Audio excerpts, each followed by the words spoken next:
Good evening again, man. We want to welcome you guys to the Black Better Experience, and we appreciate you guys. And we're excited about this episode today. Man, we in season 4, episode 14. Yeah, I think we had 14, man. This look, man, we are already towards the middle of April. I mean, it's gonna be the summertime coming up real soon, man. What's going on, fellas? How y'all doing? Man, just taking it easy today. Been a long day today. Long day. You know, Robert got his hat. Hey, Robert, Christian got you, man. Did you see Christian today? Always shut up.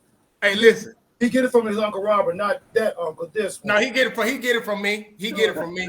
Hey, look, the hats I get to you. Well, see, you don't understand. See, I'm part of the creative development and design. When it comes to this fashion, Tara, they come to me and they ask me, "What do you think about this? The color, the suit, the linen, the whole 9 yards." Me, I'm the fashion guy here on the show.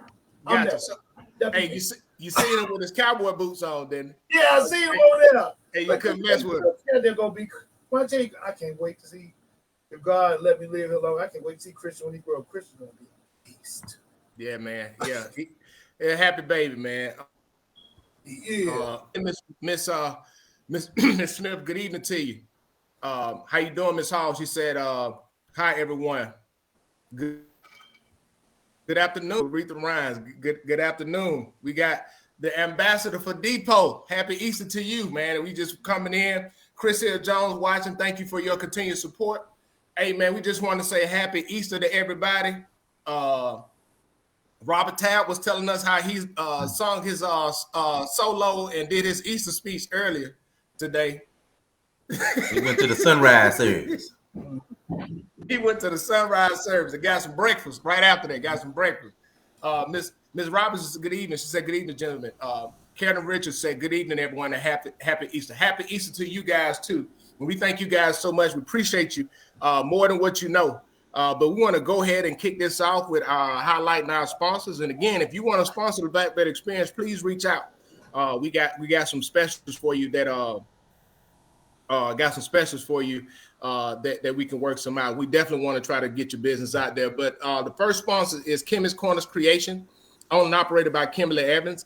You can go reach out to her Facebook page, Kimmy's Corners Creation, or her website, www.kimmyscornerscreation.com. You got any ideas? I'm telling you, going down from, face masks to socks to tutus to whatever. Reach out to Kim. T-shirts, all that. Make sure you reach out to her. You will not be disappointed. Next, we have the T-shirt bar, which is owned and operated by Lakeisha Davis in both locations in Demopolis, downtown Demopolis, and on Greensboro Avenue in Tuscaloosa, Alabama. Go ahead and reach out to her if you got any orders for T-shirts. I'm telling you, you will not be disappointed as well. Next, we have the Man of Valor, Greensboro, Alabama. They continue to do great things in the community, and they are planning the 3rd annual Juneteenth Festival in Greensboro on June 17th, downtown Greensboro, Alabama, where you have opportunities for vendors, opportunities for a lot of different things going on, and we're just looking forward to having that and experiencing that again. Great event last year, and they're looking forward to it again this year. Then we have a Southern Bite Restaurant, which is also owned and operated by Lakeisha Davis and Friends on Greensboro Avenue, located right next to the T-shirt bar. I have some great food that open up late on the weekends. You can get some good food there. So make sure you go and you patronize them and let them know that you heard it here on the Black Better Experience. And lastly, we have the Sweetest Things. It's go to the Facebook page, the Sweetest Things, the THANGZ. Which Katrina Chambers is the owner and operator. Listen, I already placed my order, got my order within a week.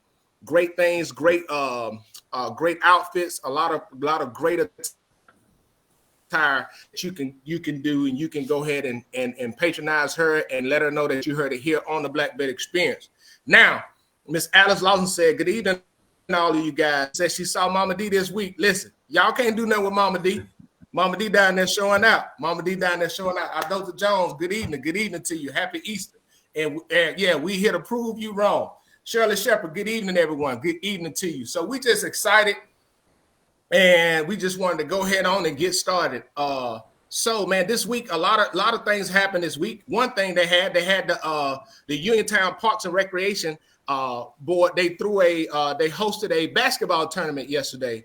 Pretty good turnout. They had a bunch of teams come in, and shout out to the team that won. I think it was I can't remember the name of it. I'm gonna look it up just so I can get it right because I don't want nobody to get mad at me. But Frankie Sullivan is on there. Zimmerman was on there. Laramie said he was gonna come out of retirement, but his knee's bad, so he couldn't get out there. My brother played in my place. Oh, your brother played in your place, so the team Sullivan. Yeah, no, the real Hoopers. The real Hoopers. That's it. The real Hoopers. They won the prize yesterday. Shout out to Aaron Dudley, who volunteered to ref. Shout out to Cecil, Coach Cecil at Keith High School. All of us grew up together, man, and it's just good to see that event. You had support from the community. They had the police department. You had the families that shout out to Jeffrey Robinson. That's my boy, man. Look, me and Jeffrey was in kindergarten together in Uniontown. So, man, we used to be faking like we would sleep during nap time just to get up and get into some trouble. But that was a long time ago. But shout out to them for that event. And listen, man, shout out to the Uniontown Parks and Recreation Board for doing things for the community. And that's just good to see, man. I mean, it's a lot of that going on in the Black Belt, and I'm proud to see. Robert, you was there, man. What was your thoughts? It was almost a full packed house. It was like maybe 7 or 8 different teams. I saw a lot of people that I haven't seen in a minute. Yeah. Uniontown showed up and showed out. It was a great event. All the food there, ran out, so that's always a good thing. That means, a lot of every age range was there. I enjoyed myself. I left like after it was about another 5 minutes before the last game, but we already knew the Hoopers were going to win because they were showing out. Did you see my brother dunk on somebody? Yes. Hey, Laramie. When I say they had to tell, Portia had to make an announcement. Y'all do not tear these rims up because I had seen some Jordan moves up in there. The room was lit. It was a place. Hey, they were trying to relive them high school days, man. Look, they did. He hurting now. He hurting right now. Hey, listen, I mean, he's soaking in some Epsom salt right now. They were moving. When I tell you they was up in full court, yeah. Some of the guys, they weren't my age, but they wasn't too far from it. Full court. Shoot, they were doing it. I was like, hey, look, I give you a good hot 3 minutes. Then you got to come get me. Look, them days of running like I used to run, them days are over with. Good evening to you, Mama D. How you doing? Love you. So, hey, Mr. Dr. Jones said, all right, Chef Tab. Talking about that hat. Right for you. The right hat for you. Appreciate you. Thank you. But yeah, we want to talk about that, man. A lot of stuff went on this week, man. I want to go a little bit, talk about some stuff going on in the nation with the Tennessee 3, man. With the Tennessee 3. Crazy. I would tell you, for those that don't know what the Tennessee 3 is, there was 3 state representatives, state elected officials who, after the shooting that they had with the at the school, they joined a peaceful protest about gun control. Now, all 3 of these, it was 2 black guys and a white woman, and they all joined was in a protest where now the Tennessee, they voted to remove them from office, and this was the 3rd time that these state legislation voted to remove somebody from office. Now, the frustrating things is out of the 3, the 2 black guys was voted to be removed, but the white woman was not voted to be removed. And she said it was because of her race. Now, The other side, and this is what I wanted to point out. The other two times where they voted to remove somebody, one was when somebody was brought up on charges, a sexual assault charge or something like that, a sitting senator, and another one was when it was a fraud or something. It was some criminal charges that was brought up.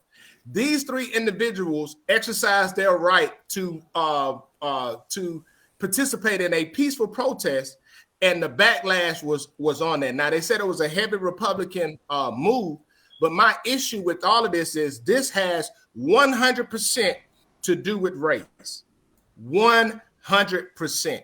Because if it didn't have anything to do with race, and they said that they operated outside of their rights, then they would have removed all three of them. But when you vote to remove the two black guys and not the females for doing the exact same thing, and sadly, neither one of them should have been removed in the first place. But when you do that, it is clear example of racism. Racism. And when you speak out about things that are sensitive topic, like Second Amendment laws and testing, those young kids that got killed at that school a few weeks ago. That's what they was protesting about. Hey, look, stop all the rhetoric and legislation. And this is the legislation, and this is what's so frustrating. We talked all the time. I support the Second Amendment. I feel that everybody to own a gun. I mean, there should be a basic right for them. But I also am for people having background checks. Get it, but what's wrong with you getting a background check? Guess what? You can't be a teacher without a background check. You can't go in the military without a background check. You can't do that. So why is it when we start talking about having a background check, not saying you can't have a gun, but having a background check, that everybody's so up in arms about it? And you know what's so funny? This is what really pisses me off. We allow politicians to control us with the rhetoric so much that people don't even know what stuff is. They just react to it. I seen somebody on the video. The guy had asked, a guy had on a Make America Great hat again. And he was talking about, what about some stuff, that you're against? He was like, yeah, we're just against that critical race theory. They don't need to be teaching that in school. And the guy said, what is critical race theory? They couldn't even tell you what it was. Mm-mm. And that's what I'm saying. And this same point where people will be triggered by stuff, emotionally tied to things, and they will be easily manipulated by it. But in this case here with the Tennessee 3, it was 100% about race. What y'all got to say? Go ahead there, bro. Well, I think he just took, because on this panel, I'm the one that always, include, because I feel like 95% of the things that happen in this world has something to do with what you look like. Even when you go to a job interview, they look at you and see how you look, how you dress. They judge you from the way you speak. They judge you from your zip code. So it would mean race includes a lot of things. Sometimes, in very few instances, it works in a positive way, but most times it works negative when it comes to us. And I mean, so for me, when I saw it on the news and the lady said, it is refreshing to see somebody of another color come out and step from behind the curtain and say, hey, it is race. It is what it is. And that's something that this world needs to look at. We need to have a strong conversation and put some policies in place, and not just policy just to say that we got something out there, some effective policies in place to counteract this kind of stuff. Because the fact that they allowed that, for me, was just distasteful. Yeah. Go ahead, Larry. Well, for me, it's just a sign of authoritative government taking place. Mama D made it plain and clear. That's why it's important for us to vote. If you just look at certain states, like Florida, Texas, they all got the same agenda. They all are aligning up for the same type of authority, type of government, to where the people voices won't even matter. And when I say the people voices, I'm talking about people that look like us. State representatives, officials are put in place to represent the people that vote them in to represent. Those individuals were representing the people that voted them in by marching in a peaceful protest against gun violence. We know there's only one side that's really all for guns, no matter what. It doesn't matter how many people, lives get taken away because of gun violence. They just all about gun, pro gun, pro gun, pro gun. Not even trying to put things in place to where proper background checks can be, taken to make sure that guns don't get in the wrong hands. But if we don't vote, we're gonna have a majority authoritative type of government to where the people's voices really don't matter. It's gonna be almost like a dictatorship, and it's lining up. You look at Florida, Texas, and other states; they all lining in together, and it's just a matter of time before it actually happens. Because a lot of us don't pay attention to what's going on in the news. We're not taking voting serious, but eventually, we're gonna be back in the 50s and 40s and 50s before we know it. Let me, go ahead, Robert. I had a conversation yesterday with a young person, and I'm not going to call his name because that's personal thoughts. We was at the Wild Game annual cookout, which was an awesome cookout, and I was talking to this young person sitting on the back of my truck, and he was talking about all the problems and issues in Greensboro, and he was talking about that he voted, and he was actually concerned, and he said. I said, what do you think the problem is? He said, voting. He said, well, people don't go out to vote, they go do this and that. And I said, okay, let's expand on that. What do you think the real problem is? And he said, what do you think, Mr. Tab? I said, the problem is you. I said, when Obama got in office, the young people came out and vote. If the young people from 18 to 35 come out and vote in Greensboro, then you will see a different outcome when it comes to the politics in Greensboro. But they're not involved. I was amazed that this young person, he couldn't have been no more than about, if I had to guess his age, maybe 28, 29, that he was so, that he understands and he understands exactly how, the black belt and the politicians are how they run in here. That's something that is a problem all across the United States. If we can get our young people energized, when we look at even the people in our comment, our listening party, most of them are probably, if I had to guess, 35 and up. When it comes to 18, 19, 20, 25, and 30, we don't have that many. So we all here in the comment world, and us, we are active voters because we are engaged. My question is, how do we engage the young generation?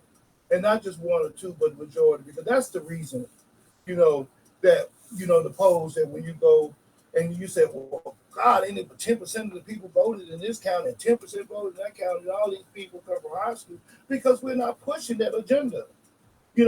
As parents, my parents voted, so they made sure that we went and voted. We didn't do that. We didn't push that. We didn't push that. And so when I heard, I was hear the young man speaking, I was like, you guys, if we can get 500 of you to talk 5 to 500 more of you, then because, believe it or not, COVID took out our elders. When COVID came through the 3 years, we had people dying, dropping like flies left and right, and it was depressing. If we can get these young folks coming straight out of high school, these young folks that are to go to college, and let me tell you, and I'm not down in a trade, because they said school is not some kind of school is for everybody. Because I don't care if you go to Walmart, they're gonna teach you how to do something. I hate when people say school is not for everybody. But when you go to these trade schools, going to get this welding certificate, and you're going to get all these other things, you miss that 4-year experience where it develops you and teaches you that you are a part, that your voice matters. And going to a college and university, you will get that. But our young people are engaged to going to 1 of 5 places.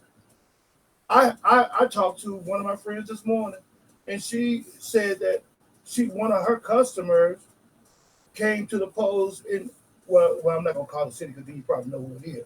But one of her customers took her grandmother to the polls, and she didn't even get out the car. Young girl took her grandmother to vote, and she didn't even go in and vote for herself. We have a problem here. The people that we're talking to right now are not the issue. We have to engage our young people.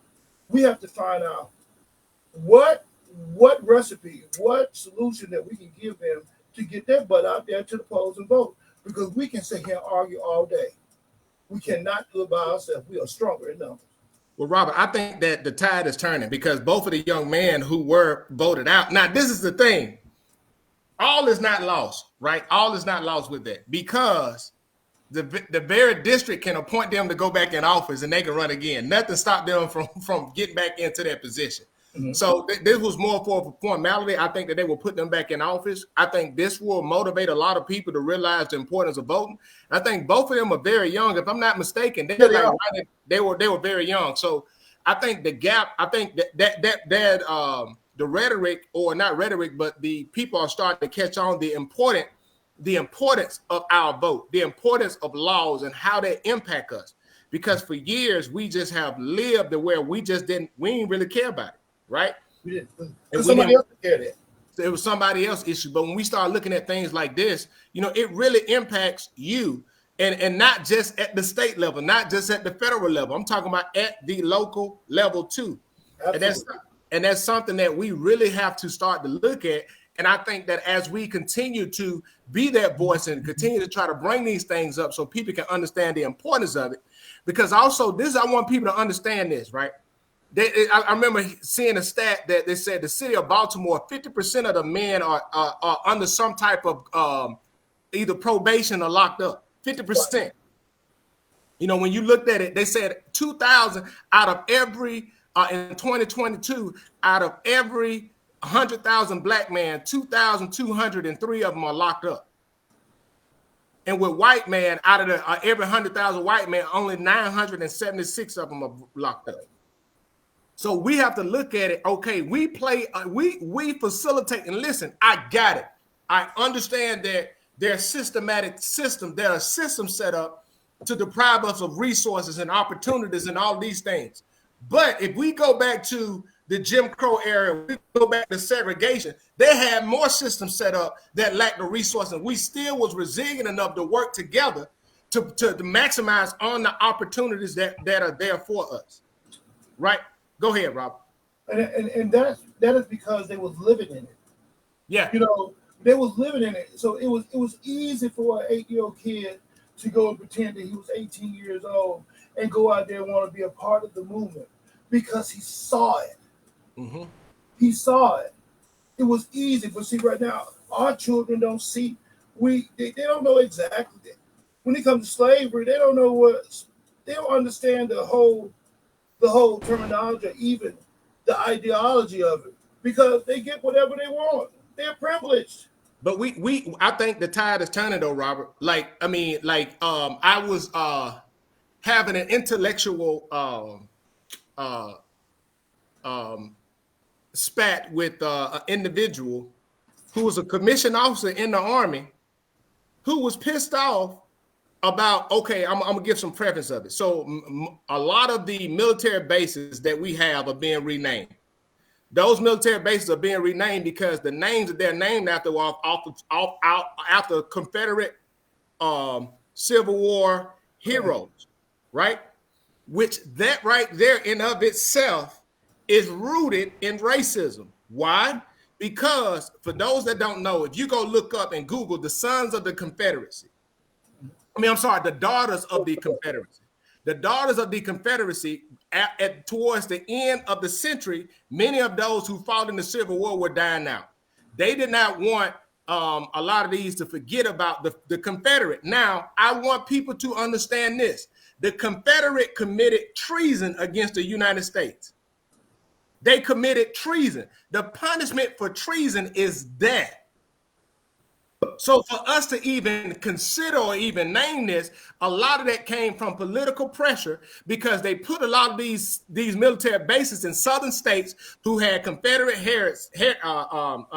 heritage, and they wanted those names to be on. So the powers that be approved those names of those bases, like the Fort Bennings, the Fort Braggs, the Fort Gordons, and they're all being the Fort Lees. They're all being renamed. Fort Bragg is being renamed come this summer to Fort Liberty. And a lot of people are up and raged by that. And then people talking about, this one lieutenant colonel in the Army, white men on, said that people should, he tried to equate it to the woke culture and the council culture. And I was like, dude, you missing it. Like you are really missing it. It's a name change. Why are you so caught up with the name? You're not caught up with the fact that we are allowing treason, people that committed treason against the United States, to be celebrated and remembered by name. The same Edmunds Pettus Bridge. That they should have been renamed it. That bridge. I disagree. No, I'm telling you why. Let me tell you why. Same thing if you go to Augusta, Strom Thurmond. They got a Strom Thurmond Thurmond Lake. They need to rename all of that. Why? Because let me tell you why I say that, Robert. Because Strom Thurmond was in Congress for 50 years advocating for segregation. He was the one advocating for blacks not to even be treated equally. So why would we keep that going? Well, let me tell you why I disagree. Because this is going to make a circle to where we started from. One, because it's history. When we talk about taking out statues, let's put up more statues of other people. If you remove it, then you wonder why these young people don't know anything about slavery. If you alter history, then that's why these young people they're not concerned and involved now, because they don't see it. If we go back to our first statement, where why is it that in the 1960s, Laramie's cousin, went to be a part of the movement for voting and actually took the chance of going to jail, went to prison with his whole writing his name on a card because he lived in that moment. If you remove all of that history, then our young people right now, we talk about, if we say anything about a food stamp, they don't even know it exists. A real book. They don't know it exists. And I've been looking on one from the internet, trying to find one just to put in a plaque on the wall. Because sometimes history, if you don't remember it, if you erase it, then you have nothing to reference to. And then you tend to make that same mistake again. I understand the Pettus Bridge, and I understand that history. I would like to see more statues and more monuments come up that reflect where the world is now. Well, because Robert, when you start altering history, there are repercussions that come from that. Robert, I don't consider it altering history, because why we don't have any monuments up about the 4 girls that was killed in the bombing in Birmingham. Right, we can't put them up. But this is my issue with that. The motives behind the Daughters of Confederacy was to promote the Confederate heroes, not about history. Because when we talking history is remembered. Part of history. But listen, it's a part of history, but only one part of history is being remembered. The other one has been silenced. Where do we see the monuments for Black people? Where do we see a monument for Native Americans? Where do we see monuments for the Hispanic Americans? So you saying we can't do it? No, that's not what I'm saying. My point is, when we said, everybody's up in war about, we're erasing history, when we're talking about Confederate and Civil War relics, but then guess what? Those that was in power approved those things to do it. The Daughters of the Confederate had support all the way up to the president office. Right. And that's what the war was at the time. I think what he's saying is, bro, Tab. Let me say this. Most of those monuments that we talked about came after the Civil Rights Movement. Mm-hmm. Right. It was a direct response to the Civil Rights Movement, in the sense to promote white supremacy and not promote history. Okay. And this is what that did, bro, Tab. It was the keep hope alive for the other side. Facts. Okay. So we can't put up our monuments. He's not saying that, but he's just saying those monuments is keep hope alive that the South will rise again. That the Confederacy will rise again. Well, that's not gonna happen. Listen, I'm telling you, Robert, that's why you still see this. Listen, that's why you hear the dog whistle term, the silent majority.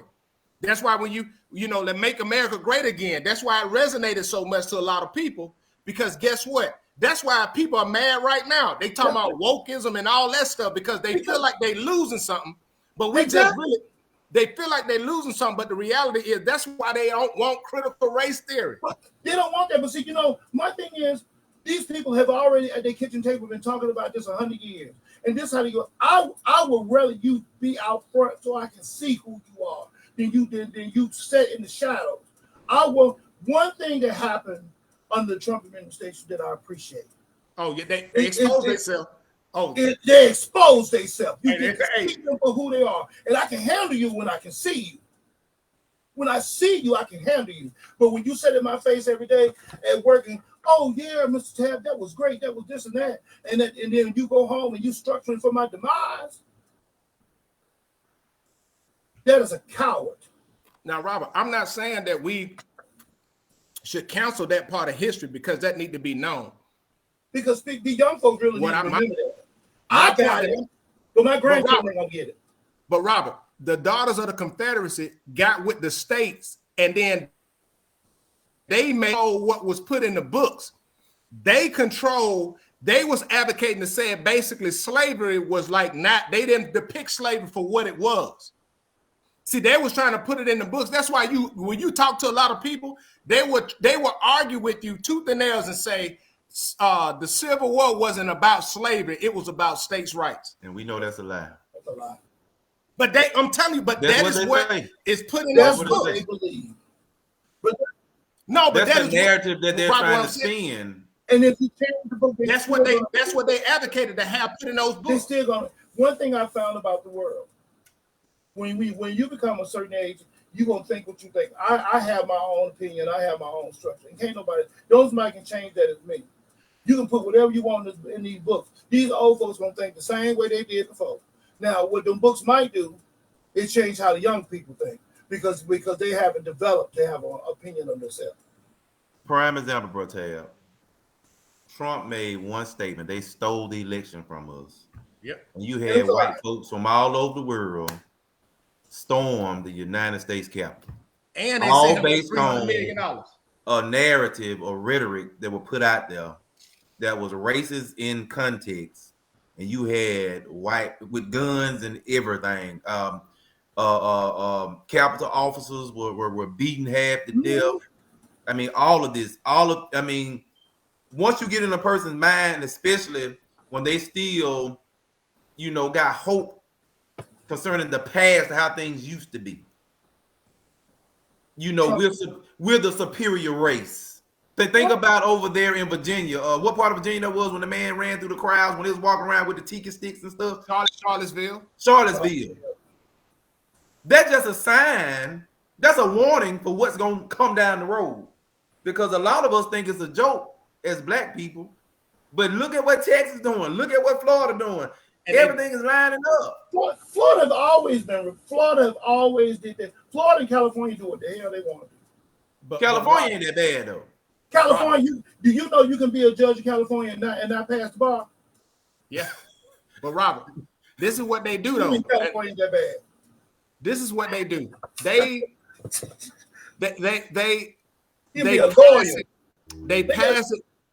pass it through legislation.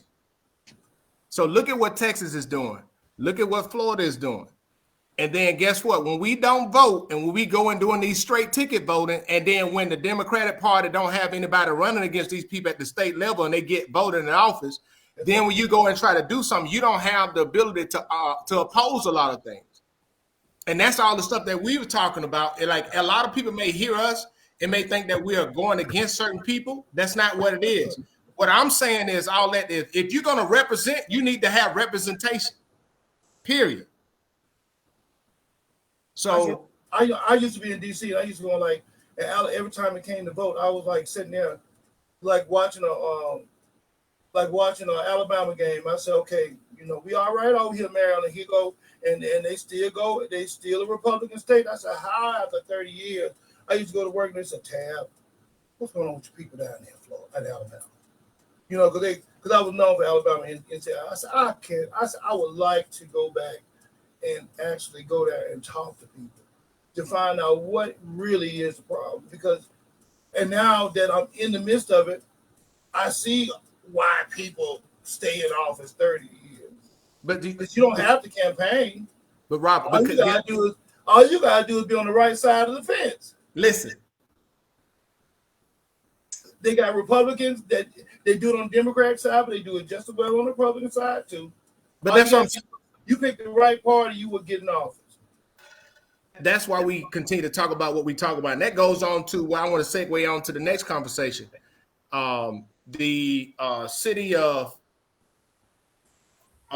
Uniontown, also, let me see, the city of Uniontown. Let me see. Yeah, we got Greene County.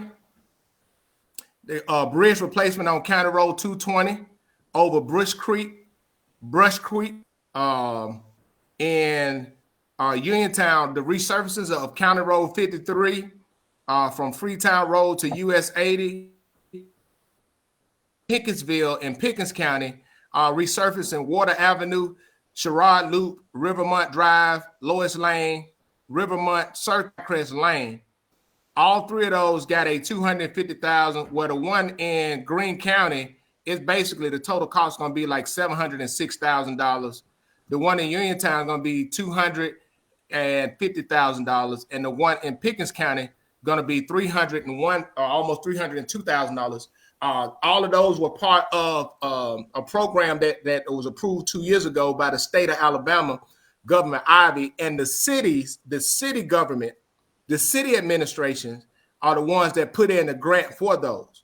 So the road that we're talking about in Uniontown is that road right in front of RC Hatch, and that road, please, I'm been messed up for years. Listen, for a long time. It's a ditch. It is a hole. If I was in my other SUV, I can't even think of the name of the thing there. That one. I just said that one, the other one. Yeah, the other one. I'd have told my car. I hit a hole that is literally casket size on the corner when you turn there trying to ride down the street to the game yesterday. It's a mess. Yeah. That road is terrible. But the city administration grant for that to be approved. And I wanted to say that shout out to the city government and the county government for the bridge in Greene County for doing it. And guess what? That's what we need to do. That's what our local elected officials need to do. They need to be going to the state to find out how much money they can get for everything, to get everything fixed down here, especially when we in the areas where we don't have a lot of revenue coming through. But that's going to be, man, that road in front of Hatch High School probably ain't been paved since I was a little kid down there in 80. I think I can remember, if I'm not mistaken, I think they did it in the late 80s. It wasn't done in the 90s. You can play. But I want to give a shout out to Mayor Jones and his administration in the city of Uniontown, and then also too in Pickensville.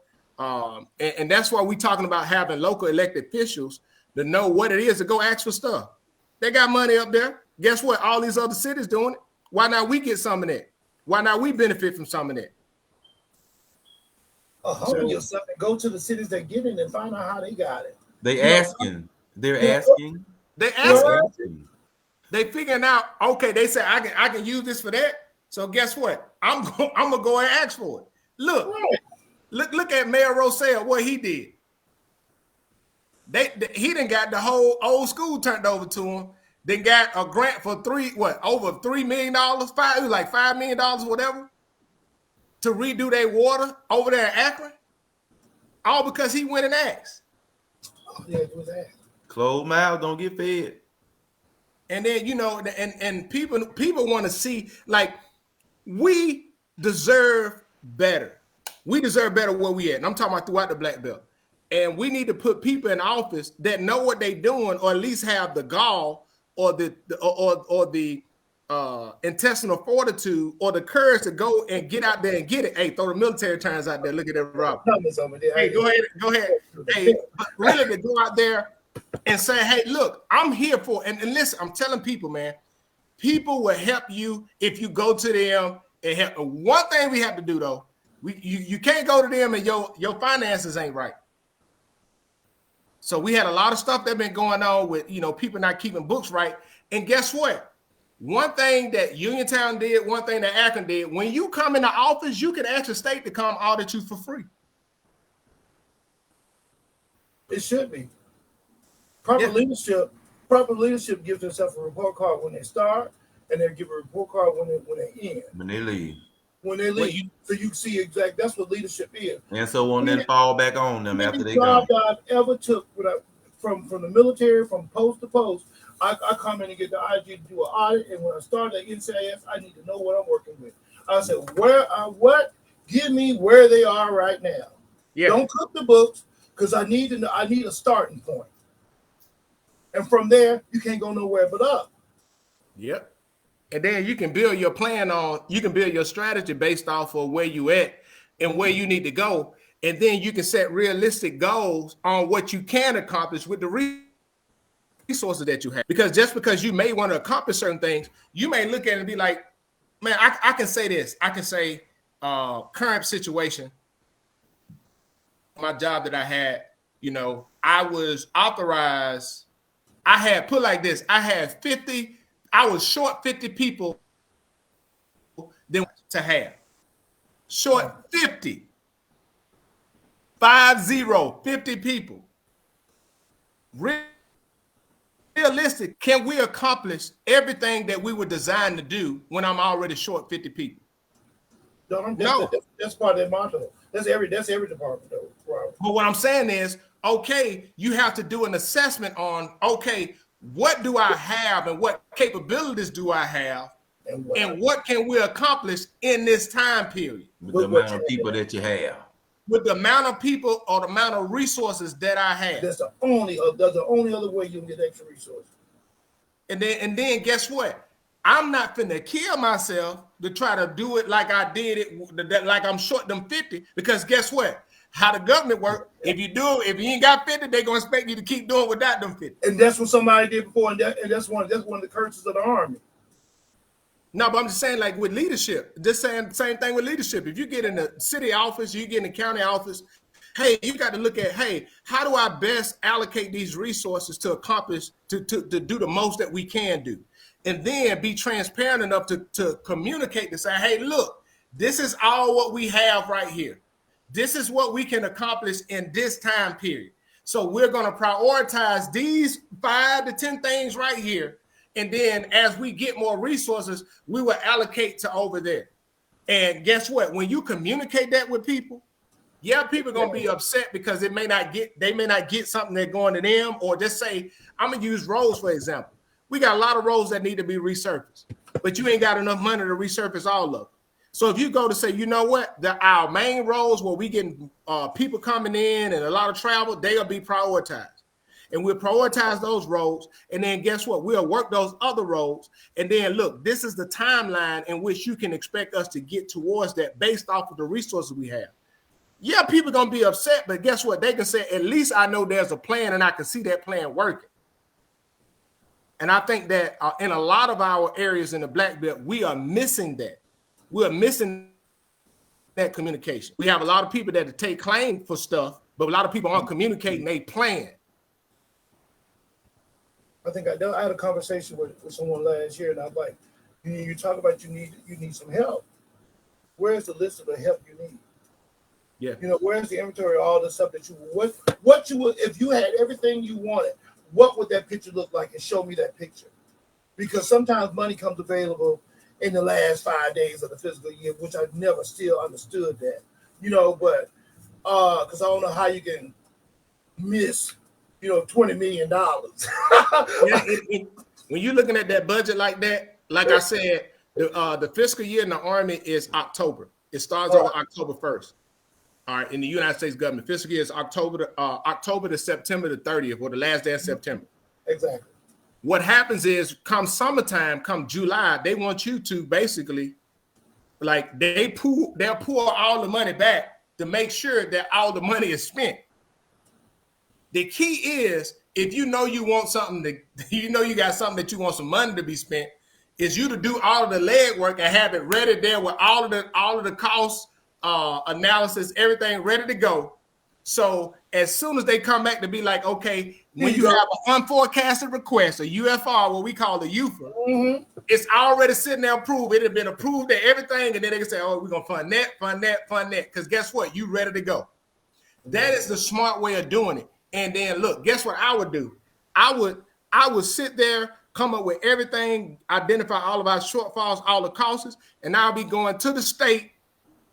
If I'm the city, I'm going to the county, I'm going to the state, say, hey, look, I need some help with this. And I'm gonna keep a running list. And keep a running list. Some other department has some funds that they didn't use, and they need to reallocate them and change the color of money, put it on this plan over here. Hey, tab always ready. When NCIS came through, one thing I learned as a logician in the Army was stay ready, choose your prey. I'm always ready. Hey, and listen, one of the principles of sustainment as a logistician in the Army is anticipation. That's right. You need to anticipate your requirements in order so that you can be ready, stay ready, so that when it comes up, you done already worked it out in the back and ready to go. Ready to go. When they say, well, we got 10 million, I can spend 10 right now. I got 10. Look, what you gonna give me? What you gonna give me? Here's my list. It looks like we're gonna get tab last because he already ready for it. He was ready in January. So I want to ask the question though, in our black belt areas, are we prioritizing in the right areas? No, Lem. Look, we ain't even communicating. I can't believe you asked that question. Look, you know we ain't. No, I would say this. Some are. I'm gonna say that some are. Very few. I will give Mayor Johnson in Utah. She came out and we listen. Mayor Johnson with that when she did that budget and outlined where they spending their money at and where they projected to have a surplus. And when something comes up, they are communicating to the people what they doing with the money coming in. Look at Robert. What you got to say, Robert? Because you showing that they head to the side. I'd rather not.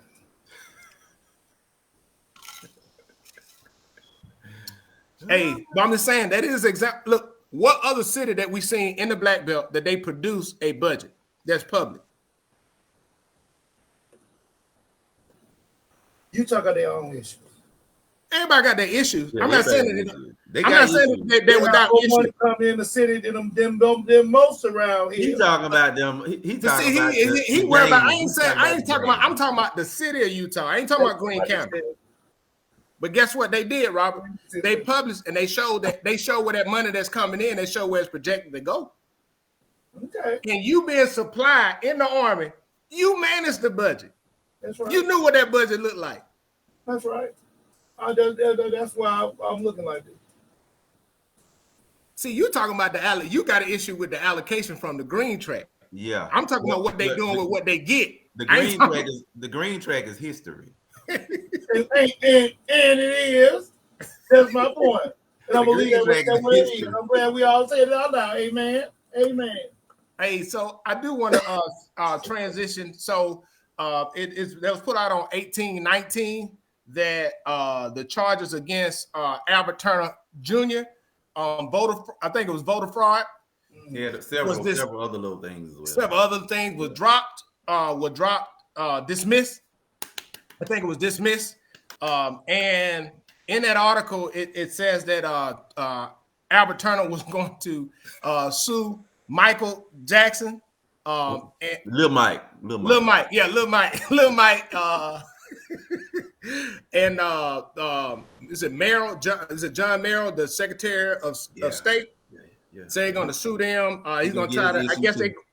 I guess they're submitting I can't recall what it is, but submitting something for for him to the Bar Association. Mm-hmm. For him for that. So more to follow with that, but There's a lot with that. I know it went to the Perry County Circuit Court, and I know that was under the Judge Wiggins with that. But I know this one ain't gonna be something that I know more gonna come from this. I know more. This ain't the last thing we're gonna hear about this. That's all I can say. That's all I can say with that. This is not the last thing we're gonna hear about it. But other thing I do want to say, man, we've been seeing a rise of violence in the Black Belt, gun violence in the Black Belt. Mm-hmm. And man, what you said there was a shooting in Uniontown? I heard they were shooting in Uniontown Saturday night, and down at the 14 Saturday night. I don't know what's going on with these Really? kids. Yeah. 14? Well, who the Groover? I know, because you know, Hoover at 14 or what he down in Uniontown? No, he was him and Swag was at 14 on Saturday night. You know, I know about the street because you know I love Allegedly, they were shooting at 14 as well. I ain't hear that because I heard the party, but you know, I didn't go because you know I'm too old to be jumping on the table, and I like Hoover because I party with Hoover ever since I was. Yeah. Hoover, Hoover and Showboat was together. Listen, Hoover been in the game when they had the coffin thing and coming over in there, the dead man show. I was there. But I got up in there. I did. Listen, Hoover been in the game for a minimum about 35, 40 years. He been in the game for a long time. About 40. That's what I'm saying, about 35, 40. Listen, I'm saying 35 because I know he was rocking when I was in elementary school. He was rocking before I was able to go out. Well, that's about 50 years then. Because I was able to get the club at 13 and 14 because I had to win with it. Rob, I was just about to say, you talking about before. I was just about to say legally because you talking about before you was able to go out. I'm talking about legally. 14, I was up in there. I was. Yeah. That way back then. And then we he said that about 50 years. Yeah, about 50 years. About 50. Almost 50. Nah, man. He goes to 50 years. But I know he paid away for.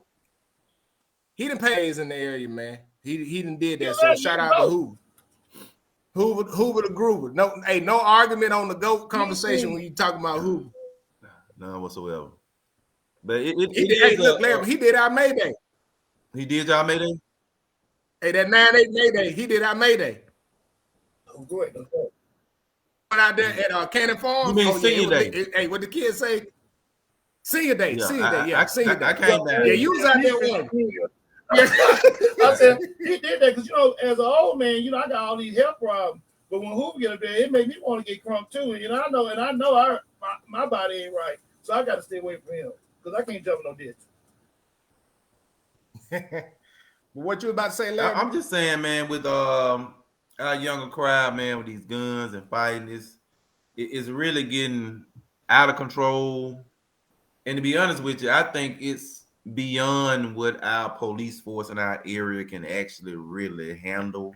Not taking a shot at the police force, but with social media, with all these songs that hyping their minds and brains, do all this dumb stuff, it's too much. And a lot of stuff, especially like they at school, they got their phones, so they plotting.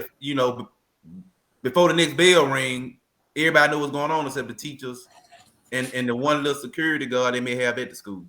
So, you really can't handle a situation when social media kind of promotes and sets up everything to where the fight gonna be, the time is gonna be. Like in Birmingham, they set up to meet up at the park and they gonna shoot whatever.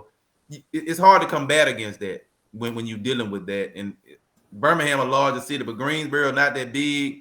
But just with so much going on, it seems like it's almost too much for our police force to handle down in that area as well. So it's going to have to be a community effort. Parents, most definitely. Especially if your kids toting guns and stuff like that. You got to step up. You got to say something. I know a lot of mothers scared of their boys because daddies may not be in the picture. But, hey, put your foot down. Catch a charge. I mean, you catch a charge. Listen. But it's too big for the police force. The police force need to go to the state and say, okay. But Robert, it ain't the police force to raise your kid. No, it ain't. But the police force is to keep you safe. No, I get that, but Rob, this is what I'm and serve. This is what I'm a counter with that, right? Mm-hmm. A lot of times, some of these police forces, I can imagine that because we in a community where we know each other. Hey, look, where a time where I could arrest you, I'm gonna tell you to go home, and you know what I'm saying, give you a second chance. But then if I arrest you, then the mama want to come up there or the daddy want to come up there and get mad at me because I arrested you, but your kid was out there doing something they weren't supposed to do. It's a part of the job. One thing. The plus by being in a small community, when you're from a small community, you know where the bad seeds are. You know the guys that do stuff. It ain't like being in Baltimore or New York or somewhere else. When other cities have an area that is heavily inundated in crime, they double or they go get some assistance or they go get some training from somewhere else. Portia has a class that she gives one Wednesday, and some of the police forces don't even show up for the class. You know, you have to, when you know that you're overwhelmed, you have to go get more training.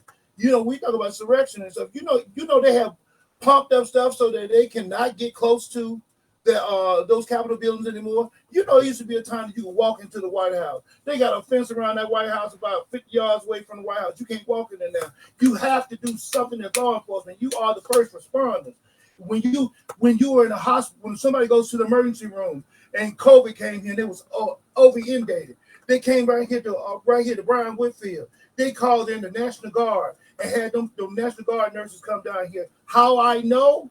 Because I was a part of the team that served them. They gave me an award out there in the middle of the hospital field 2 years ago.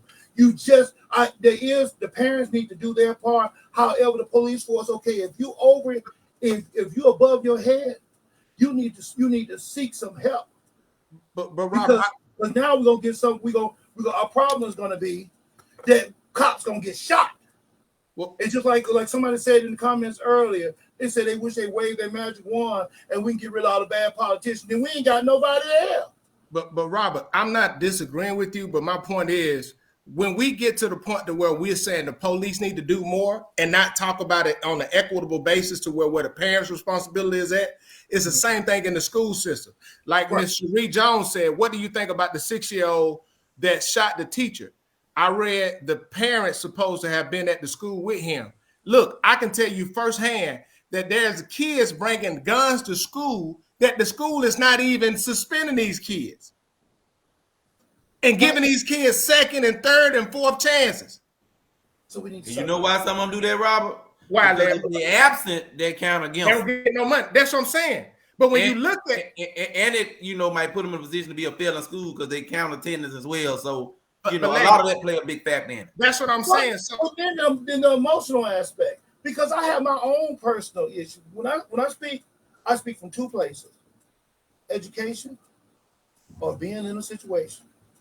And I have my own situation that things could have went another way if I had done something. So it's easy to speak from the outside of it, but from the inside, that somebody that has living with something like that, I can tell you when you see there's a problem, you have to remove your emotion. Even in the school system, that sometimes you can see a kid and you can look at a child and when the way they come up there and talk to you, you can get to go like, hey, me, I'm old school. I didn't hang around grown folks. I tried to stay away from it. But these little kids will sit up and run a whole conversation with you like they're a grown person. And you wonder where they're going to be 10 years from now, 15 or 20 years from now. When you have to wonder and think and you don't see greatness, then that is an indication that there is an issue. The way we raise children now are very different than the way we were raised. We need to go back to some kind of structured parenting. We are, but the community has a thought too. Being a first responder, if you are overwhelmed, then you need to seek some assistance from cities that have been overwhelmed. But this is everything that happens in this world has never happened. Everything you go, you account and somebody else account. That's something that I learned with my sarcoidosis and lupus with a double autoimmune disease. When I got into a focus group, I found that other people was experiencing, not many, because it's only a 5% of the people with pulmonary lung issues that had the same thing that I had. But there are other people out there that are going through the same things that you're going through. Sometimes we have to humble ourselves and not stay in misery. Just when they, and this is not, yeah, I guess this is a shot at Greenville Police Department. When they put that guard shack out there at East Ridge, I was like, why is that guard shack there? Why is somebody? Why they got to police themselves? We need that's the reason you go before the district attorney. You go and you advocate for more assistance, more help, and more people on the street. That's when you go up to KI and protest and say we need more cops. We don't have enough. And let me see you do your part, and then I won't hold you accountable. Let me see you make an effort. But Rob, I'm gonna be the devil's advocate on that, and I'm gonna get to Miss Cherie Jones on that. We can't demand all this stuff from the police department, but then when they ain't willing to pay more taxes to pay them better. Well, see, I'm not saying well, I'm speaking from the police department saying, okay, I'm overwhelmed. Okay, I need to go get some help. Yeah. It's just like these cities around here. You see Demopolis over here growing. We got all kinds of stuff growing over here. Then you got these cities around here that's not growing. Sometimes we have to humble ourselves. I'm not talking from us to the police. I'm talking from the police to the government. Yeah, but what I'm saying, this is what I'm saying. The police, the city police is governed by the mayor, by the city administration. City council. Right. The city council. Okay. Right? The city administration. They have to make it more appetizing to these people because I'm telling you, paying people $10 an hour. That's what I said. With no benefits. That's what I'm saying. But then, Robert, my point is the same people that will claim that the police need to do more would not want to pay a cent more in taxes to pay the police officers more, to have better people on the force, to have better resources, better equipment. Well, I think we problem with taxes here because we don't know where the money is going. Because in a minute they'll take this tax money like KI did and put it somewhere else. But what I'm saying is that's my point. Like we can't demand them to do more and not be willing to do more ourselves. That's all. And we are saying the same thing. I'm not what I would like the police. I would like the police chief to go and say, you know what? If anything what Laramie said was halfway true, that if the police, maybe the police don't feel that they are overwhelmed, and maybe I'm over exaggerating, but because I'm thinking that if I was the police chief, I'm like, man, we're overwhelmed. We got all these cases that have been closed. We got all this stuff happening. We got a shooting every day. We're turning Mayberry to Dodge City. We got to do something. And so at least go to the city council and say on record, these are our issues. Now, when it comes to paying taxes and all that kind of stuff, how you work the finances out or not, that's not my concern. I would like to see, like, for example, I'm going to talk about that mayor over there, Mayor Washington. Through the whole 3 years of this COVID experience, I have never seen him come out and talk to the people or say anything to anybody. It seems as if that he spent more time over there in that funeral home than he have out here with the dead other than the living. I said it. My thing is, these are the things that need to be, he and those in that administration need to do something. And it shouldn't be that I have to tell you to do something as a citizen. Well, I mean, my thing is, if you know you overwhelmed and you know you got this caseload and you know you need help, it's like me going to college. And I was like, okay, when I first left high school and I went to college, I was in a bad place. When I realized that this was important, I had to pay for it, I went and got me some help. I hired some counselors. I hired some people to help me with that, with algebra and trigonometry and all the things I needed so that I could be successful. Nobody had to tell. I didn't have to flunk or drop out of school to figure it out. If you'd have went to the West Campus, you would have knew that.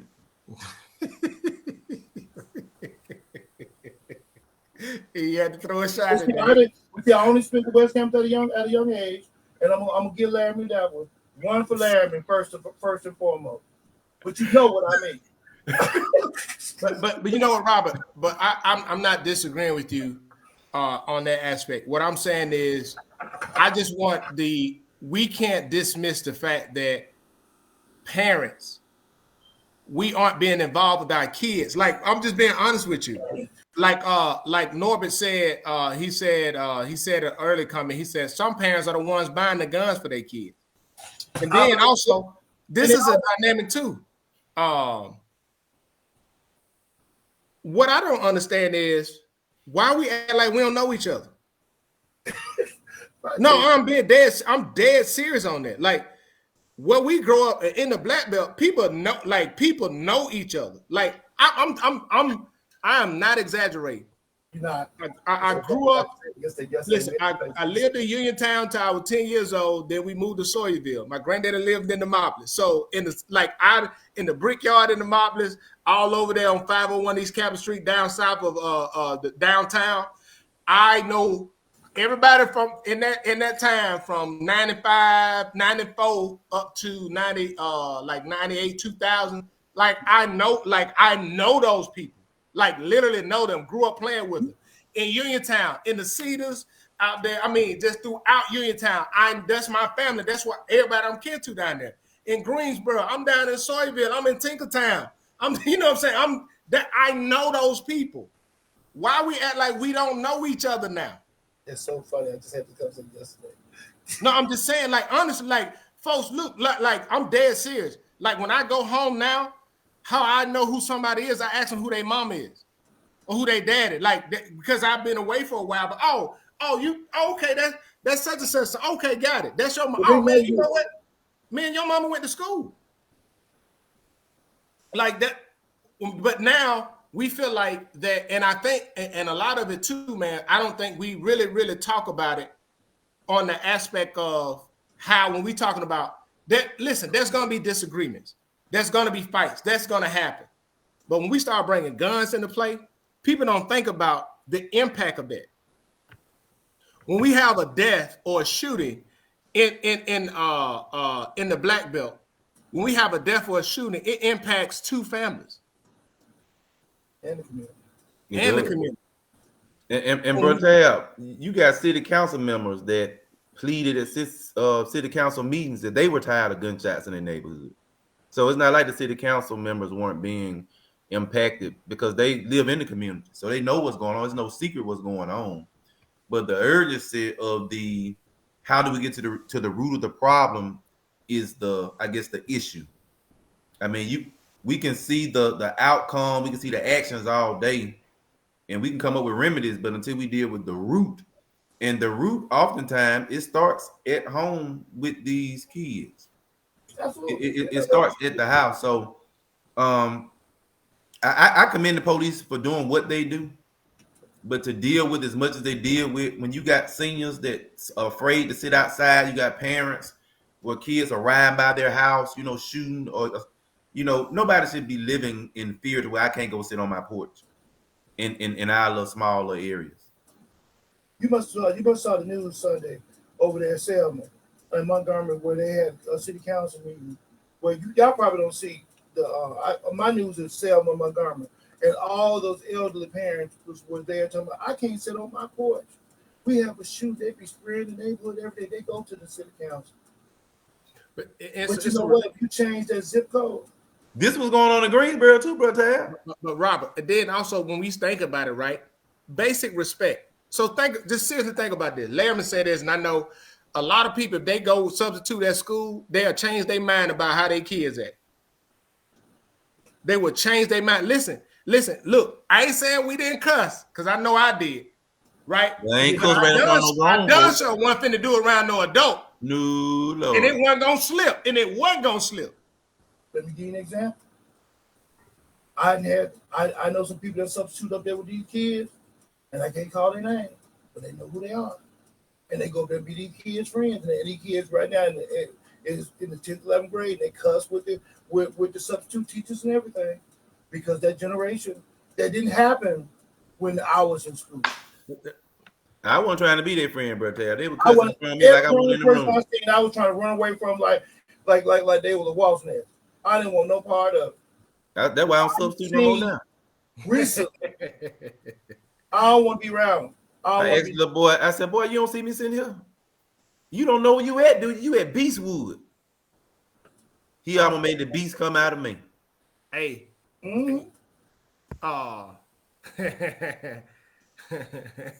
Larry, Miss Cherie, and did you know she was a published author also? I did not know.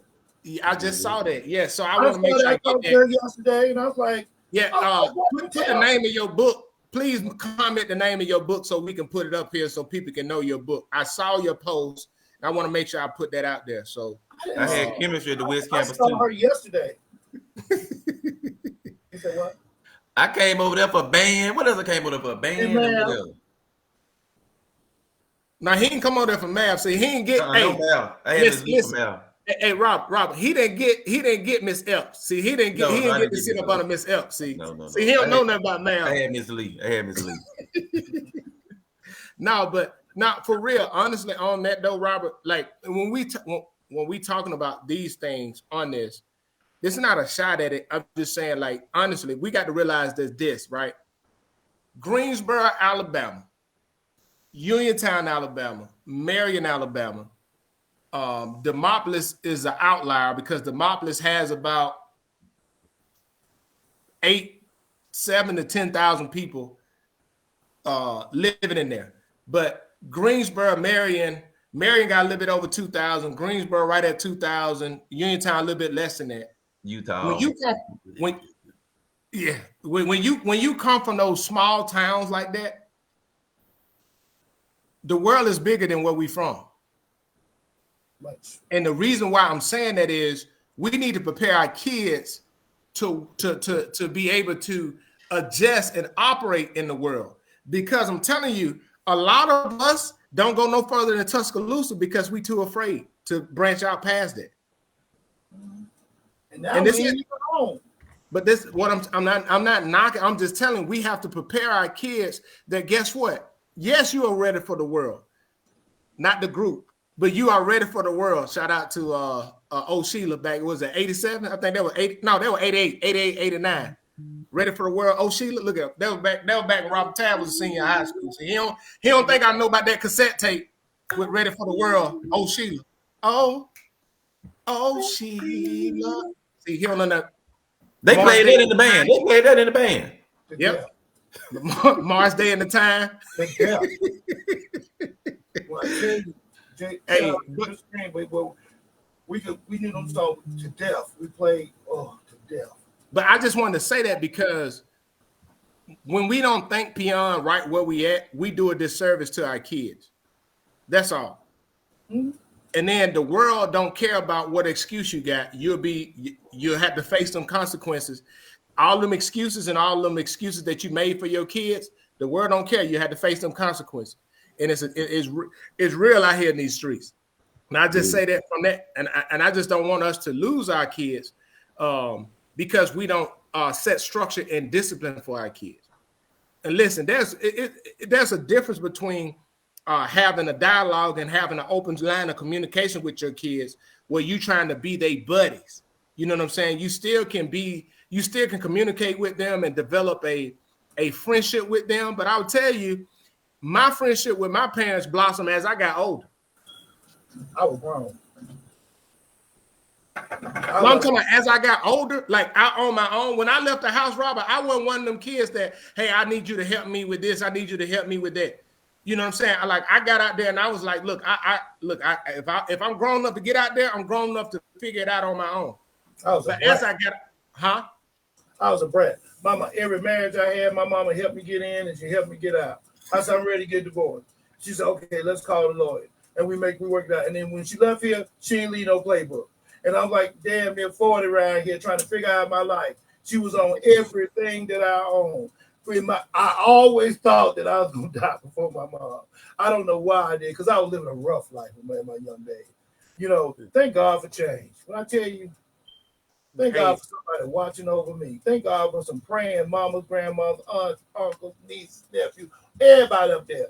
Listen, I'm gonna tell you how gangster Mama D is.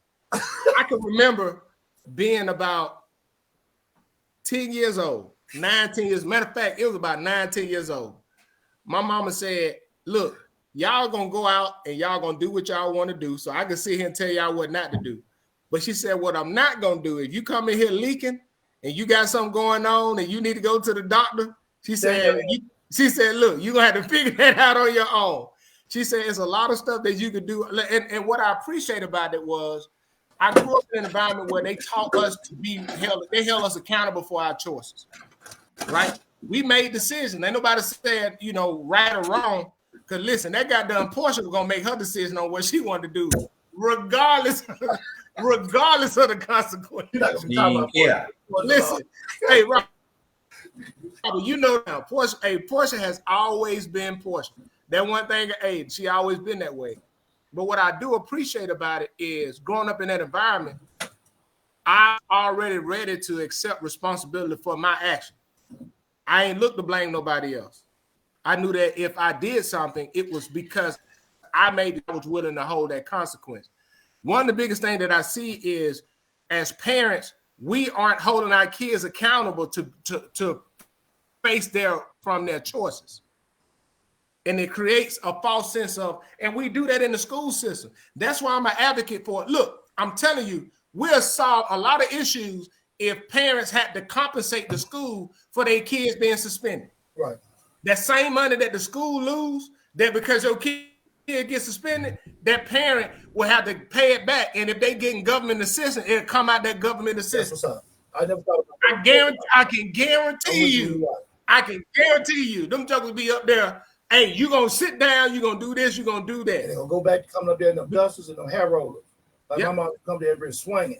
Because when you put it on when you put funding and you tie funding into, and it's systematic, funding tied into zip codes and how much the housing value, and it's tied into attendance. So when you got these public schools like the Hoovers, like the Mountain Brooks, and these affluent areas, they get a lot of money from the taxes on the homes.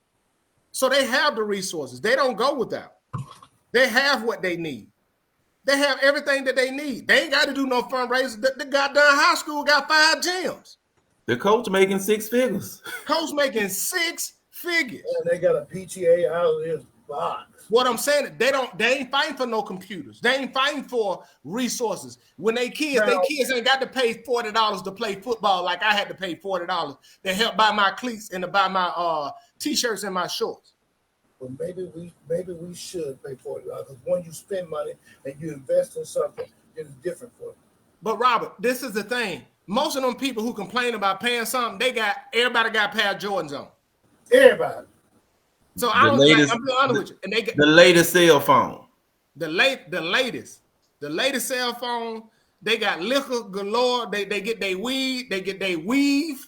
Now, not just their weave, but they get their weave. Get their nails done. Oh, they stay. Oh, them eyelashes. Them lashes. They look like Venus flytraps. They have they got rims on their car. They got what they want. They put their money to where they want. They put their money to. And it's all about value, man. We seem like we lost a sense of value.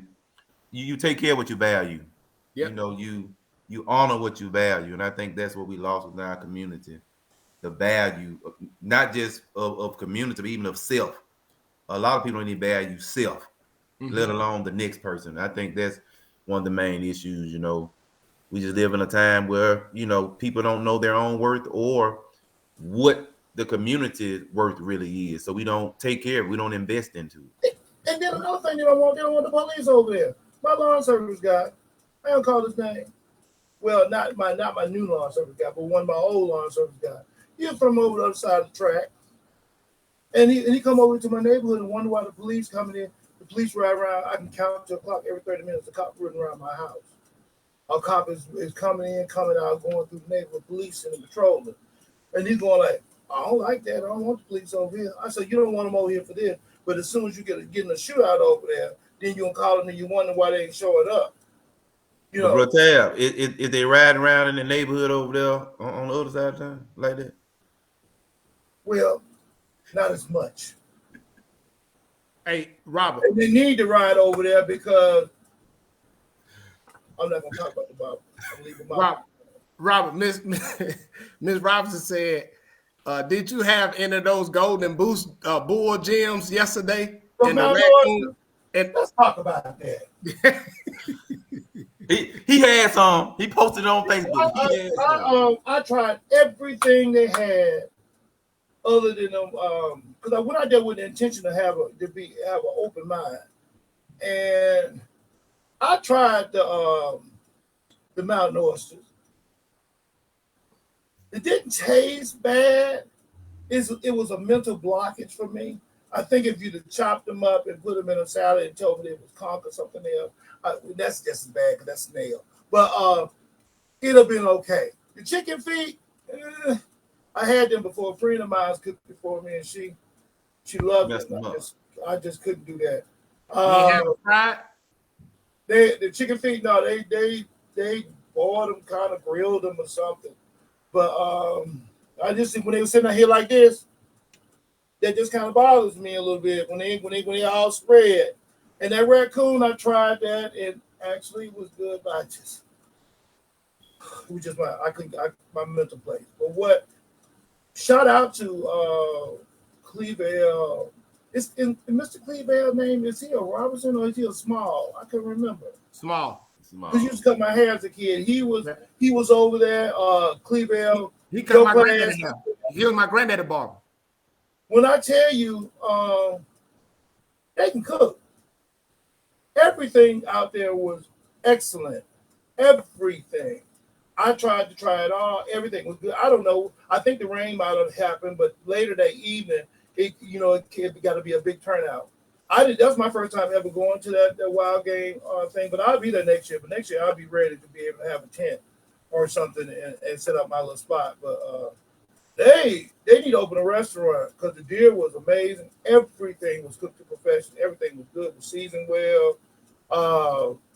Look, Cleveland. I think Cleveland, your class, right, Robert? Yeah. He ain't no little Cleveland. Well, you know, I mean, I'm the dad. Yeah, I know you're talking about. Yeah. Cleveland, don't hold that against your classmate. Don't, because he's trying to hate. But he was over there. They had 3 or 4 big grills going. He had the ribs and the chicken on that side. I don't know why he did not enter the competition. 9-8, baby. Nephew, 9-8. His nephew, what his name? They call him TT. Tegan. I don't know his real name, but I spoke with him a minute, and he was over there cooking. Then they started frying fish. It was really, really nice. Whoever the DJ was did an excellent job. It was so much food you come 4 or 5 times, and it was only $10 to get in. People, you should have been there. If you missed it, you missed it. I didn't realize when they said Cannon Farms and the cookout before, I was Tonio. I thought it was White Rand or something. I don't know why I did that, but because I'd never been before. Hey, and Tonio, he said, Norbert said, did you try snapping turtle? I didn't have turtle this time because I was looking for alligator. They didn't have the snapping turtle nor the alligator. I ain't never had no turtle. I never had turtle soup. I had turtle soup before. It's good. It's okay. But I wanted to see how they compare. Yeah, it's okay. You say it's good, Laramie? Yeah, next time I see one on the side of the road, I'm gonna pick him up and then I'm gonna ship him to you. Don't let him be there long, man. I don't want to. He gonna be alive when I get him. He gonna be alive now. He can be still living. Nah, but that's good, man. Also, too, class day out is I think it's June the 2nd. Hold on, I'm gonna make sure. I'm gonna get them dates right. Oh, it's his name. I never been to a class day out. I'm coming this year. If my calendar. June 3rd. June 3rd is class day out. June 17th is the Juneteenth. Also, too, in May, I know what day he having the comedy thing at Boneyard. I think it's 28th. 28th. Yeah, so 28th. So, hey, and before we go out, man, I know I made a post, man, and Laramie had chimed in. But I said the best group of linebackers was class of 90. We're talking about 96, 97 year with Flu Shoe, Rashawn McAlpine, Frederick Patrick, Reginald Sanders, and myself. And we got some. And listen, and that's what that debate is for. And the reason why I brought that up is because we had a lot of people that left a legacy in Greensboro, and I think we need to talk about it because look, I grew up watching the Richard Bennett's, the greatest, the Ryan Perry's, You know what I'm saying? Those guys, I'm telling people right now. I know I talk a lot of trash, but that 8 or 9, 9 to 10 defense, the best defense I've seen in the state history. Mm-hmm. They had 9 shutouts and only gave up 3 points in the regular season. That was a field goal to Demopolis, Alabama. And you know how I know? Because I saw every last one of those games. And that defense, it was like you can move the ball from the 20 to the 20, but once you got to the 20, you couldn't move it at all. So I just wanted to say that. But I would say this, you know, that 97 with me, Fred, me and Flu Shoe on our backers, Fred and Redden Sanders at middle, you know. Hey, collectively 95 with that Boris Todd, Farron Todd, Antonio Jackson, and Joe Sanders weren't playing. Listen, I ain't say they won. I'm just saying I would put us up against anybody. I would like to say this though. Richard them squad set a standard. And oh yeah, Coach was it Coach Bun? Coach Luckett really started it. Yeah, Luckett and the flow from there. But the standard was set, and we kind of knew the standard because we were at the games. These younger guys don't know the standard, so they don't try to live up to the standard. The standard got lost. I'm gonna tell you, I wore 44 because Bars wore 44, and Bars played football with like the neck roll. He played with the neck roll. With the neck roll. That's why I had the neck roll with the 44 because of Bars. I'm just being honest with you. I just love how he played the game, man. Bars, and I played very similar. Like Bars were like me. I didn't avoid contact. If I could make contact, look, he wanted contact. He wanted the contact. It was gonna happen. It was gonna happen. He wanted the contact. But yeah, I mean, but I just like to put that out there, man, because you know, like shout out to Herb, man. Herb went out. He been going out. He went out for 35 points the other night. Hit like 5 threes the first time in the game. 3 teammates hit 5 threes. Troy Murphy, and then CJ McCullough. And then the next night, he ain't miss a shot. He was 7 for 7. Yeah, and he can do more, but he focuses on defense. But he's a silent killer. He's a silent killer. He's a silent killer. Herb is gonna be a Robert Ory. Hey, listen, Herb gonna play in the league a long time. And he's going to be sought after by a lot of contenders because of what he brings to the table. Mm-hmm. They're proud of him, man, how he carrying himself, how he represents black belt and the things that he's doing. They got the 9th seed. They lost tonight. Mm-hmm. So if they had won, they would have played the Lakers in the 7th and 8th seed. But they lost tonight to the Timberwolves, and they're going to be in the 9th and 10th seed. So they had to play the Oklahoma City Thunder. And the winner of that game will play the loser of the Lakers and the Clippers. The Lakers and the Clippers game. No, I'm sorry, the Lakers and the Timberwolves. So they had to play the loser of the Lakers and the Timberwolves, and then whoever wins the game between the Lakers and the Timberwolves will be the 7th seed, and then they will have to play the Grizzlies, and then whoever wins between the winner of the Pelicans and the Oklahoma City, and versus the loser of the Lakers and the Timberwolves will be the 8th seed, and they'll have to face the Denver Nuggets. They're the number 1 seed in the West. But hey, I'll be watching him. Very proud of him and what he's doing and represent the black belt. But again, man, a lot of things I do want to hit this up. There's a lot of positive stuff going on. We've seen a lot of increased events and things going on in the black belt. So shout out to everybody that's doing that. Because it is something that is not only needed, but it's very well appreciated. So shout out to the people that's working in the background, the people that don't get a lot of attention. We appreciate you for what you're doing. And we just ask that we continue to challenge those that are representing us to represent us in a good way. And what you guys got going on this week? I got sir. I was looking at the comments. Antonio Robinson. Yeah, shout out to Antonio Robinson. He sharp little fellow. Miss Shirley, y'all done good.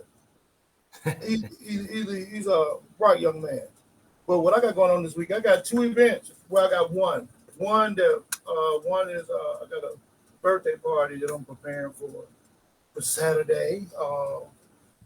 Miss, well, I can't say it because this will be a surprise. Oh yeah. Gotcha. So I just almost told him myself. And then I have another one that I'm assisting Tara with. Tara, one of my VIPs. I can't be in both places, so she gonna rock it for me. So and it's real. It's a real big project. Probably one of the biggest ones that I've ever had in the office. So I got to make sure that's right. I'll be riding around trying to be in 2 places at one time. But other than that, I got my VA stuff like usual. So hopefully therapy will help me a little more today. I won't be angry tomorrow. What you got going on, Larry? School, man. The school. Working on the band for Mr. Frostbite Mike, my cousin. He'll be at the at the Juneteenth. He'll be performing their new soul blues artist. So working on the band for him. So when he come, everything will be straight. Y'all gonna see me singing some background, singing some soul and R&B music. So don't think the preacher can't sing no R&B or no soul. Cause you can't take that mic. Huh? You can't even come take that mic and get you on. Oh, I'm gonna sing. I'm gonna sing. I'm gonna sing it. I'm gonna sing it. I'm looking to have fun, but just school, man. Trying to help my cousin out, getting out. And other than that, man, just looking forward to May 2024. So I can graduate from the Samuel DeWitt Proctor School of Theology at Virginia Union University. Look, I'll be going to Bro Tab Stomping Grounds in June. Latter part of June at Howard. I gotta I'll be taking some classes there. The latter part of June, I'll be going to take some classes. So I'm looking forward to that experience. If I make it to this next set of interviews, then you'll see me there because I'm doing a capstone. I applied for a capstone at Georgetown, so I'll leave at the end of June. And come back in October. I'll be gone. I'll do the black belt for a minute. I'm excited. And so I come back here and teach and give out all this training, get a nonprofit started, and teach these people how to start the right way. Hey, no, you better act about it. You better act about it. He said, I got the earplugs. I can sing. If I can't do nothing else, I can sing. Oh yeah, you gonna see me. I can sing. Just be there. That's all. Just be there. I can sing. Miss Idota Jones proved me wrong. She said, prove me wrong. Hey, shout out to Harold Hedgeman. He always tuned in from Brooklyn, New York City. So, and you know what's funny? I'll say this, right? He in New York City, and when people tell I'm in New York, they think that I'm talking New York City. Like, bro, we like 5 hours from each other. Like, I want people to. You on the top. You on the top. I'm literally 30 miles from the Canadian border. But for me this week, just regular work. I'm off tomorrow, so I'm excited about that. Man, I just look forward to resting. Hey, look, the snow that melted. Hopefully we don't get into snow mid-April, but it's about been about 50 degrees, 55. So it's been, 50 degrees up here, hot, by this time of year. So looking forward to them to open up the lake. They got a lake up here, the Great Lakes up here, not that far away. So you can go do boat tours and go do a lot of stuff. So I'm looking forward to that.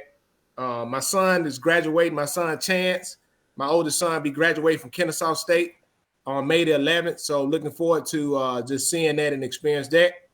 Look at Larry. Is that where old boy just got the head coaching job? Yeah. Pentway just got the head coaching job there.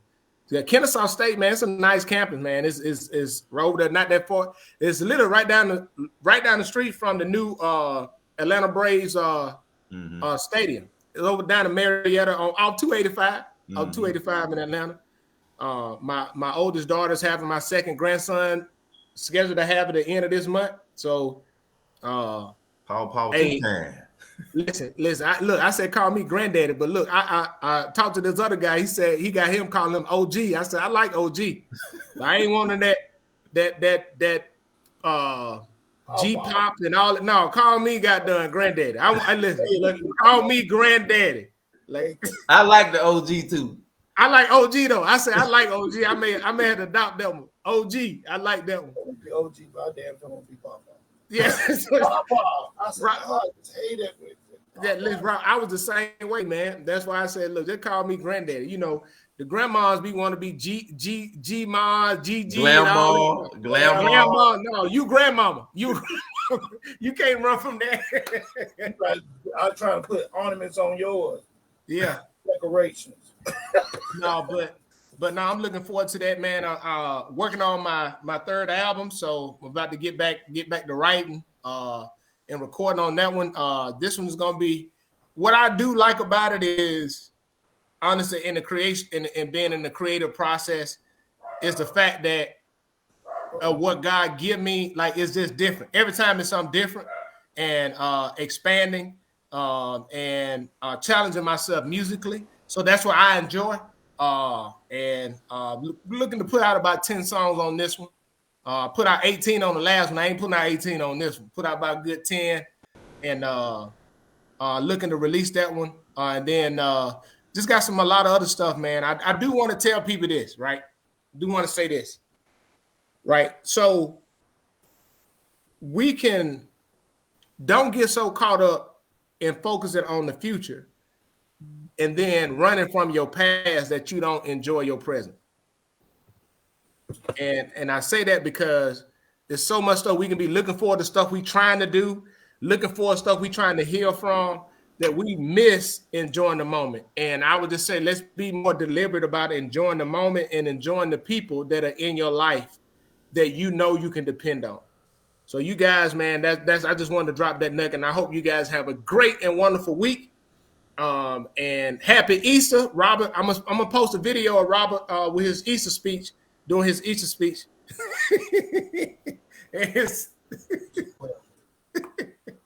But no, you guys have a great, wonderful evening. God bless.